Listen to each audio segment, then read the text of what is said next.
नमस्कार दोस्तों, कैसे हैं आप सभी। उम्मीद करता हूं कि आप स्वस्थ होंगे, सुखी होंगे और प्रसन्न होंगे। जैसा कि हम किसी न किसी विषय पे बात करते हैं, चर्चा करते हैं और जानने का प्रयास करते हैं कि उस विषय का जो महत्व है वो कितना इम्पोर्टेंट है, तो उसी श्रृंखला में आज हम बात करेंगे inequality in AI, artificial intelligence में असमानता। किस प्रकार से कोई देश कितना पिछड़ा हुआ है और कोई देश कितना उसका उपयोग कर रहा है, इस बात को हम समझेंगे। तो जैसा आपको पता है कि अमेरिका जो है, यूएसए, एआई के मामले में सबसे उत्कृष्ट है। उसी ने जो है इस चीज़ को जो है प्रारंभिक अवस्था में डेवलप किया, उसको बनाया, और वही जो है इसका अच्छी तरीके से उपयोग कर रहे हैं। उसके बाद चाइना हो गया, वो भी जो है इस पे अच्छा काम कर रहा है। तो जैसा एक समय पे न्यूक्लियर पावर को लेके जो है, न्यूक्लियर वेपन को लेके यूएसए और यूएसएसआर में, रसिया में जो है आपस में एक कोल्ड वॉर चली, और उसके तहत उन दोनों ने जो है बहुत अच्छा प्रोग्रेस किया। लेकिन उसके कंपैरिजन में क्या वर्ल्ड के और देशों ने उस प्रकार से ग्रोथ किया वेपन के मामले में? तो उसी प्रकार ये आज भी हो गया है। ये इस प्रकार से इनइक्वालिटी जनरेट होगी कि फिर जो लोग इस पे आज अच्छे हैं वही लोग जो है आगे भी इस पे अपना अधिकार जमाएंगे, जिस प्रकार से न्यूक्लियर वेपन को लेके है। आप कोई भी देश अगर अब जो है न्यूक्लियर वेपन पर बनाने की कोशिश कर रहा है, तो अमेरिका जो है उस पे जो है अलग तरीके से प्रेशर डालता है। अभी आपने देखा होगा कि ईरान जो है प्रयास कर रहा था, तो यूएसए ने जो है उसको बनाने से बिल्कुल रोक दिया। इसी प्रकार आर्टिफिशियल इंटेलिजेंस को लेके भी होगा। आज के समय में, अभी के समय में चाइना हो गया, यूएसए हो गया, ये कंट्री बहुत तेज़ी से इस पे काम कर रही है, और वही जो है इस पे उनका अधिकार होगा, वही जो है इस पे अच्छे से काम करेंगी। तो बाकी कंट्रियों का क्या होगा, वो किस प्रकार से इस पे जो है काम करेंगी? क्योंकि वो ऐसी कंट्रियां हैं, वो संपन्न हैं, वहाँ पे वो इलेक्ट्रिसिटी ऐसी है, वहाँ पे कोल्ड करने का प्रोसेस है, वो सब कुछ है उनके पास अवेलेबल है, तो वो उस प्रकार से काम कर रहे हैं। लेकिन बहुत ऐसी कंट्रियां हैं जहाँ पे भी इलेक्ट्रिसिटी ही नहीं पहुंची, तो एआई की तो वो बात ही नहीं सोच सकते। हाँ, उनके बनाए हुए चीज़ों को वो उपभोग कर रहे हैं, जैसे इंडिया ही हो गया। अभी हमारे यहाँ पे ऐसी कोई भी ऐप, अगर ऐसा कुछ नहीं बनाया गया कि हम अपना खुद का कह सकें, हम भी जो है उन्हीं का उपयोग करते हैं, तो फ़ायदा किसको हो रहा है? उन्हीं को हो रहा है। लेकिन उसका जो कंट्रोल होगा, आप जो डेटा दे रहे हैं, उसका जो सब कुछ इंफॉर्मेशन होगी वो उनके पास होगी, तो वो अपने तरीके से हमें मैनिपुलेट कर पाएंगे। और ऐसा होया हुआ ही है। तो कहने का मतलब ये है कि इनइक्वालिटी जो है एआई में भी ये हो रही है, और ये होती ही जाएगी। क्योंकि जिन देशों ने इस पे अच्छी पकड़ बना ली है, जिन देशों के पास रिसोर्स इसका अच्छा है, जो देश इस पे बहुत अच्छे से काम कर रहे हैं, और इसको लेके जो देश बहुत ज़्यादा सीरियस हो गए हैं, उन्होंने जो है इस पे अच्छे तरीके से ग्रोथ करना स्टार्ट कर दिया है। अब इंडिया में क्या हो गया है कि इंडिया भी इस बात को समझ रहा है, इंडिया भी इस पे काम करना चाहता है। लेकिन क्या इंडिया की इंफ्रास्ट्रक्चर, इंडिया की जो कैपेबिलिटी है, जो क्षमता है, वो उस लेवल की है? क्योंकि हमारे यहाँ पे तो अभी बहुत ऐसा एरिया है जहाँ पे इलेक्ट्रिसिटी भी ठीक से नहीं पहुँच पा रही है। तो अगर हम इस चीज़ को कंपेयर करेंगे तो शायद कहीं ना कहीं हम पीछे हैं, और इसके लिए हमें बहुत सीरियसली काम करने की आवश्यकता है। क्योंकि अगर इस पे हम नहीं काम करें तो हम जो है पीछे चले जाएंगे। जिस प्रकार से न्यूक्लियर वेपन को लेके स्टार्टिंग में काफ़ी ज़्यादा मशक्क़त करनी पड़ी, हमने जो है किस तरीके से न्यूक्लियर वेपन बनाया आपको पता ही होगा।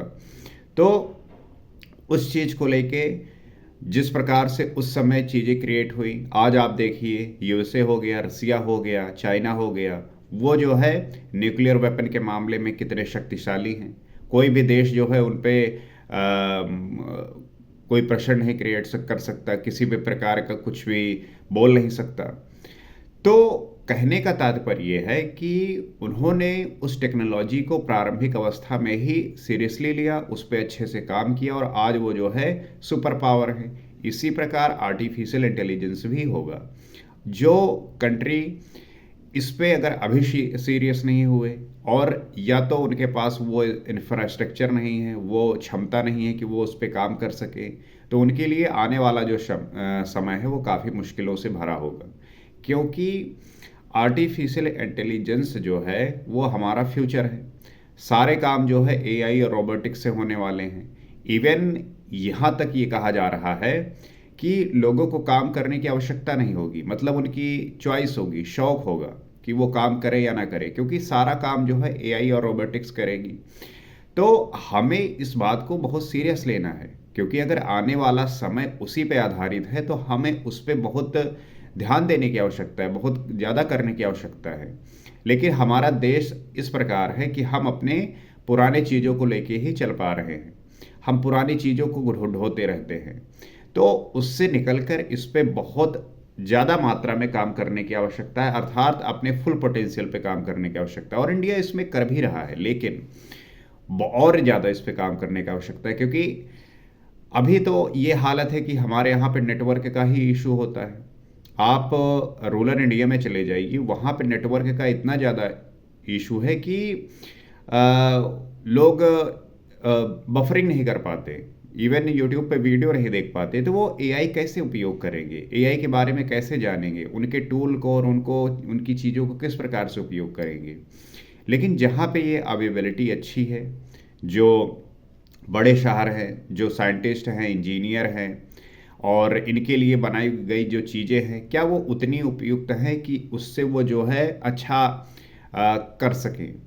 तो इसके लिए जो है हमारी गवर्नमेंट ऑफ इंडिया उसे इनिशिएट करने की ज़्यादा ज़रूरत है। साथ ही साथ जो है जो प्राइवेट एंटिटीज़ हैं, जो प्राइवेट कंपनीज़ हैं, वो जो है इन्वेस्ट इस पे काफ़ी ज़्यादा करें, वो फंडिंग करें। और जब बजट पास हो तो वो जो है टेक्नोलॉजी को लेके ज़्यादा अवेयर करें, क्योंकि जब लोगों का जो साइंटिफिक टेम्परामेंट वो अच्छा हो जाएगा, तब जो है लोग अंधविश्वास से निकलेंगे, पाखंड से निकलेंगे, ढोंग ढकोसले से निकलेंगे। अन्यथा वो अपना पुराना जीवन ही जीते रहेंगे।